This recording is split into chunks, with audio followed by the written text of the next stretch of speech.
24 ore su 24. Le notizie corrono più veloci sul web. News del mercato finanziario? Digita www.industriaefinanza.com, il primo quotidiano economico del Nord Italia. Notizie sul Veneto? www.lacronacadelveneto.com, e per Verona c'è www.lacronacadiverona.com.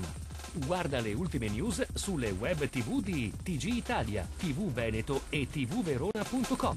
Collegati con il mondo. Connettiti con Industria e Finanza, la cronaca del Veneto e la cronacadiverona.com. Sul web l'informazione è in tempo reale.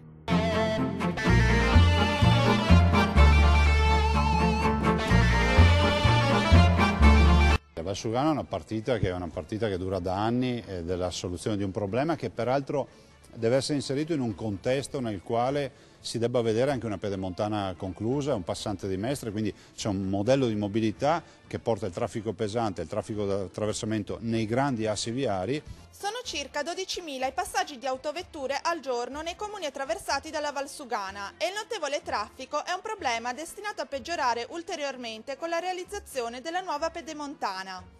Per venire incontro alle esigenze delle comunità locali che da 20 anni chiedono la sistemazione della strada in questione, il cui costo di ammodernamento richiederebbe circa 500 milioni di finanziamenti pubblici, la Regione del Veneto ha accolto la proposta di realizzazione di una superstrada a pedaggio Valsugana-Valbrenta-Bassano Ovest, avanzata da un raggruppamento temporaneo di imprese, per un valore complessivo di 731 milioni di euro. È stato lanciato questa gara per fare questo itinerario che su 18 km sono 11 km in galleria sotto il Grappa. Tenete presente che come sempre i locali viaggiano gratis, sono esentati dal pagamento, perché questa è un'autostrada a pagamento. L'area interessata dalla nuova infrastruttura si estende dal comune di Castelfranco Veneto a quello di San Nazario.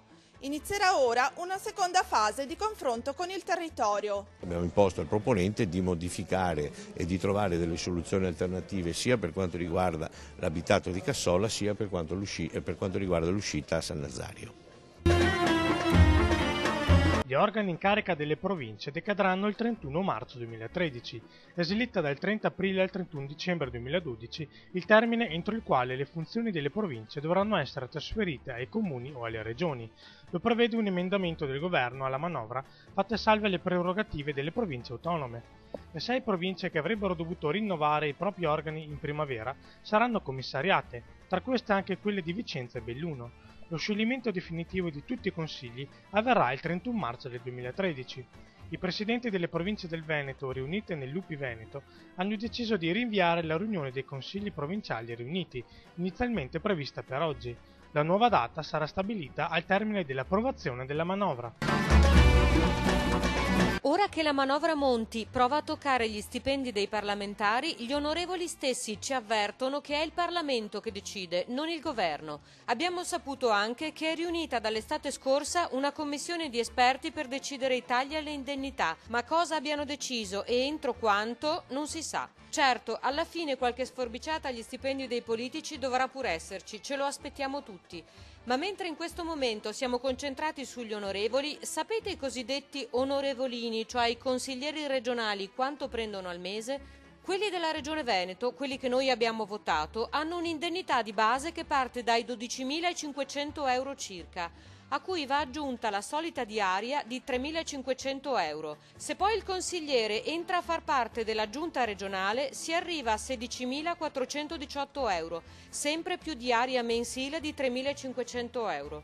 Il presidente della regione Zaia incassa 20.000 euro di indennità di base. Una cifra, bisogna dire, in linea con tutte le altre regioni, a parte la Sicilia, dove al presidente spettano 32.500 euro mensili.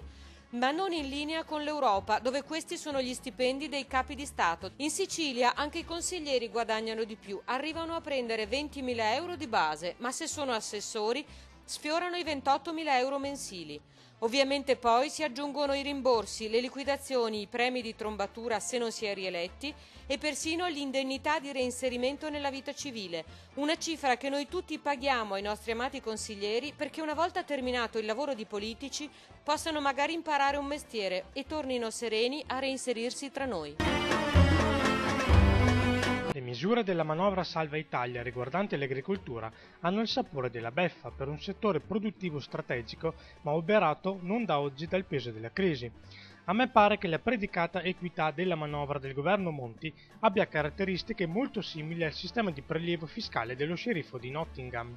Franco Manzato, assessore all'agricoltura del Veneto, non ci sta a considerare terreno, abitazioni e fabbricati rurali un bene da tassare e non lo strumento di un lavoro che serve a tutti e che già soffre della competitività di un mercato mondiale spietato.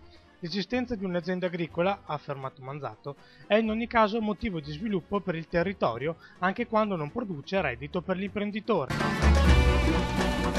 Blitz della Guardia di Finanza di Vicenza che ha eseguito 18 perquisizioni nel Veneto, Lazio e Piemonte in relazione ad un'indagine avviata a seguito del recente fallimento della Thermoplast di Orgiano, società che fabbrica articoli in materie plastiche, che era giunta qualche anno fa ad impiegare circa 80 dipendenti. Le Fiamme Gialle hanno anche proceduto al sequestro preventivo di 2 appartamenti e un'ex sala cinematografica nel centro storico di Vicenza, un capannone industriale di circa 20.000 metri quadri e ulteriori 9 immobili. A tali beni vanno aggiunti anche 30 ettari di terreni agricoli, oltre ad un esteso impianto fotovoltaico.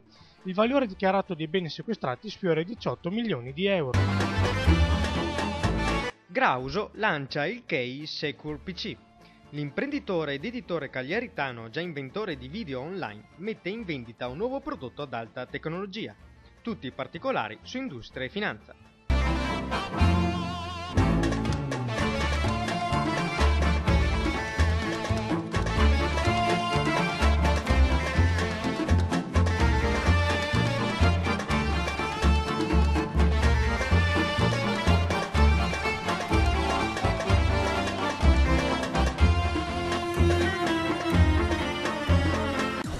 Ore su 24, le notizie corrono più veloci sul web. News del mercato finanziario? Digita www.industriaefinanza.com, il primo quotidiano economico del Nord Italia. Notizie sul Veneto? www.lacronacadelveneto.com e per Verona c'è www.lacronacadiverona.com.